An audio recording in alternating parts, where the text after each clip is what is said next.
Next మిగతా వార్తల్లో కేసీఆర్కు notice. Bhupalpally principal sessions court జారీ చేసిందట. మేడిగడ్డ బ్యారేజీ డ్యామేజ్ పైన రివిజన్ పిటిషన్ ఎఫెక్ట్. మొత్తంగా 8 మందిపై అభియోగం. ఐపీసీలోని 120B 420 సెక్షన్ ఉన్నదట. 386, 406, 409 సెక్షన్ల కింద కేసులు. హరీష్ రావు, స్మితా సబర్వాల్ పేర్లు సైతం, మెగా ఎల్ఎన్టీ కంపెనీల పేర్లు కూడా. వచ్చే నెల 5వ తేదీన విచారణకు హాజరు కండి. నోటీసుల్లో పేర్కొన్న sessions court. Nagavelli Rajalingamurthy legal పోరాటంతో కదలిక. సో ఈ నాగవెల్లి రాజలింగమూర్తి కోర్టులో పిటిషన్ వేసిండు, భూపాలపల్లి జిల్లా కోర్టులో. ప్రైవేట్ పిటిషన్ ఇది. ఎందుకు? మొత్తం ఈ మేడిగడ్డ బ్యారేజ్తోని ప్రజాధనం దుర్వినియోగం చేయడంతో పాటుగా ఈ బ్యాక్ వాటర్తోని ఆయా రిజర్వాయర్లలో మొత్తం పంట అంతా మునిగిపోయింది. ఇప్పుడు మీరు చూడండి, చెన్నూరు, మంచిర్యాల ఈ ప్రాంతానికి పోండి, ఆ భూమిని సేకరించలేదు, రైతుల దగ్గరే ఉంది. కానీ ఆ బ్యాక్ వాటర్తో మొత్తం మునిగిపోవడం వల్ల వాళ్ళు సాగు చేసుకోలేక కుటుంబాలు రోడ్డు మీద పడ్డాయి ఈ దుర్మార్గుల మోసానికి. ఇప్పుడు ఆ మేడిగడ్డ మీద ఆ రాజలింగమూర్తి ప్రైవేట్ పిటిషన్ వేస్తే దాని మీద కోర్టు కేసీఆర్ నువ్వు అటెండ్ కావాలి సెప్టెంబర్ 5వ తేదీన, నీతో పాటు నీ అల్లుడు అటెండ్ కావాలి. ఈ మధ్య ఈ స్మితా సబర్వాల్ అంటే ఆమె బాగా మాట్లాడుతున్నది. ఆమెకు కూడా నోటీస్ ఇచ్చింది, రజత్ కుమార్కి ఇచ్చింది, మెగా కృష్ణారెడ్డికి ఇచ్చింది. మరి ఇలా కట్టగట్టుకొని మరి బస్సులో పోతారా? మరి కేసీఆర్ బస్సు ఉంది కదా, బయలుదేరండి మరి బస్సు వేసుకొని.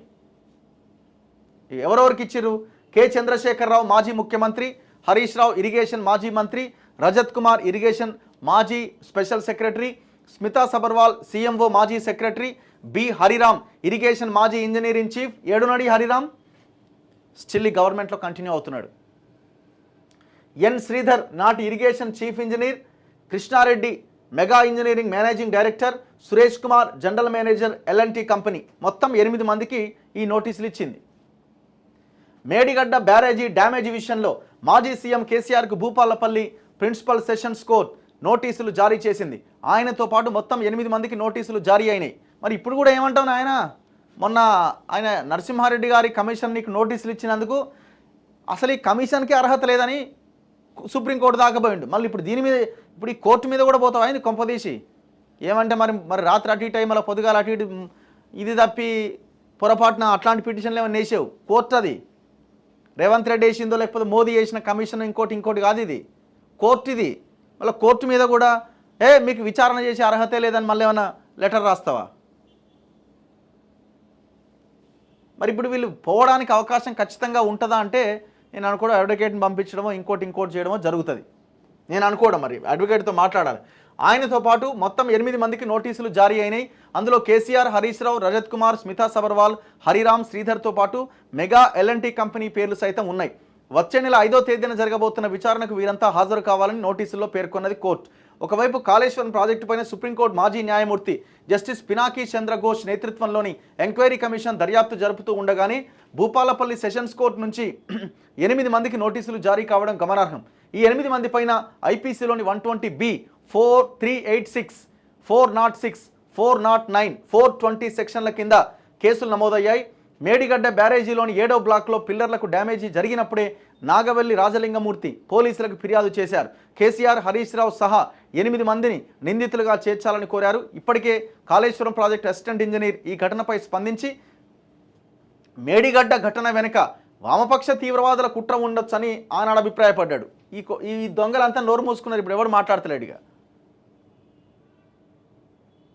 ఫోటో ఏడ దొరికిందా మీకు? ఇది ఊరు నాయన గమ్మత్తున్నదిగా, అగమాగా ఉన్నది ఫోటో. సరే, ఏదేమైనా కూడా ఇది ఆ లెటర్. కేసీఆర్కు జారీ అయిన నోటీస్ అట. ఇక స్టార్ట్ అవుతుంది. ఇక ఫామ్ హౌస్కి మొత్తం రిటైర్డ్ ఇంజనీర్లు, రిటైర్డ్ జడ్జిలు, లాయర్లు మొత్తం ఇక దారి పడతారు. ఏం చేద్దాం దీని మీద అని. అదేమో విద్యుత్ కమిషన్ ఇచ్చిన నోటీసులు నరసింహారెడ్డి కమిషన్ ఇచ్చింది. ఆనాడు దాని మీద సుప్రీంకోర్టుకు పోయిండు. కోర్టు ఇచ్చింది. ఇప్పుడు ఏకంగా కోర్టే నువ్వు అటెండ్ కావాలి సెప్టెంబర్ 5వ తేదీన. మరి ఏమైందన్నది చూడాలి.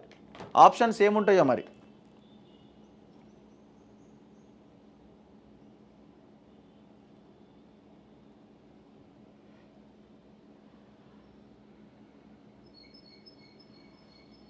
ఒకసారి అడ్వకేట్ శరత్ కుమార్ గారితో మాట్లాడదాం.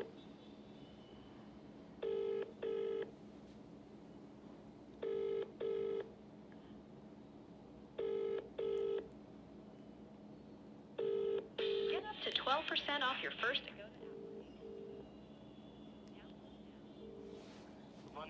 సార్ గుడ్ మార్నింగ్, నమస్తే, బాగున్నారా సార్? బాగున్నా. యా, ఏం లేదు సార్, ఇప్పుడు కేసీఆర్కు భూపాలపల్లి జిల్లా కోర్టు ఏదో నోటీసులు ఇచ్చింది. అవును. ఆయనతో పాటు 8 మందికి మీరు సెప్టెంబర్ 5వ తేదీన అటెండ్ కావాలని. ఓకే. ఫర్దర్గా ఏంటో సార్, ఖచ్చితంగా అటెండ్ కావాలన్నా అడ్వకేట్ పంపించినా సరిపోద్దా, ఎట్లుంటది? అంటే జనరల్ గా అయితే ఈ కేసులో మొట్టమొదటిసారి అపియర్ అవ్వడం పరిపాటి. కాకపోతే Satendra Kumar until versus CBI అనేటువంటి కేసులో అసలు ఫస్ట్ సారి అపియర్ కాకుండా గానీ ఒక అడ్వకేట్ ద్వారా తాను అంటే అపియర్ అయినా సరిపోతుంది అనేటువంటి మాట ఇచ్చినారు. తర్వాత కోర్టులు మొట్టమొదటిసారి అపియర్ కాకపోతే నాన్ బెయిలబుల్ వారెంట్స్ ఇవ్వద్దు, సమన్స్ ఇవ్వాలి, ఇట్లాంటి ఒక ప్రక్రియ అంతా చెప్పినారు. ఇమీడియట్ గా వచ్చే నష్టం అంటే ఏది లేదు. కాకపోతే రాజకీయంగా ఆయనకు ఉపయోగకరంగా ఉంటుందంటే పోయి భూపాలపల్లి అపియర్ అవుతారు, లేకపోతే కాడు. అడ్వకేట్ ద్వారా కూడా అపియరెన్స్ అయ్యి ఏదో ఒక టైం తీసుకుంటే సరిపోతాయి. ఇప్పుడు కాకుండా ఏదో ఒక రోజు మాత్రం తప్పకుండా ఆ కోర్టులో అపియర్ కావాల్సిన సందర్భం ఉంటది. ఈ లోగానే వాళ్ళు హైకోర్టులో ఏదైనా క్వాష్ పిటిషన్ లాంటిది వేసేసి ఇప్పుడు సుప్రీం కోర్టులో ఇదే దీనికి సంబంధించినటువంటి వ్యవహారాలు, తర్వాత జ్యుడిషియల్ కమిషన్ కూడా దాని మీద ఉంది. కాబట్టి ఈ వీటి మీద ఏ రకమైనటువంటి చర్యలు తీసుకోవద్దు అనేటువంటి మాట కూడా వాళ్ళు మాట్లాడే అవకాశం ఉంటుంది. ఇప్పుడు హైకోర్టులో ఆల్రెడీ ఈ విషయాలను పరిశీలన తీసుకుంటుంది. ఒక ప్యారలల్ కోర్టు పెట్టలేడు కదా. అవునవునవును. కాబట్టి దాంట్లో వాళ్ళు కనుక క్రిమినల్ పిటిషన్ వేసుకునే పక్షంలో హైకోర్టులో స్టే వచ్చే అవకాశం ఉంటుంది. సో ఇప్పుడు హైకోర్టుకి వెళ్తే మళ్ళీ ఈ కోర్టుకి వెళ్ళాల్సిన అక్కర ఉండదు కదా, ఇంకా ఉండదు. అసలు ఇప్పటికే ఆయన చర్యలు తీసుకునేది ఉండే. Supreme court judge is going into all these issues with regard to Kaleshwaram project. కాబట్టి there cannot be parallel enquiry on the very sensitive subject. Higher judicial forum is considering అనేటువంటి మాట వాళ్ళు మాట్లాడితే అయిపోయేది, స్టే వచ్చేది 2 నిమిషాల్లో జరిగేది. కానీ వీళ్ళకి ఏంటంటే పబ్లిసిటీ కోసం ఇట్లాంటి వార్తలు రావడానికి ఇష్టపడతారు. Okay okay, right sir, thank you.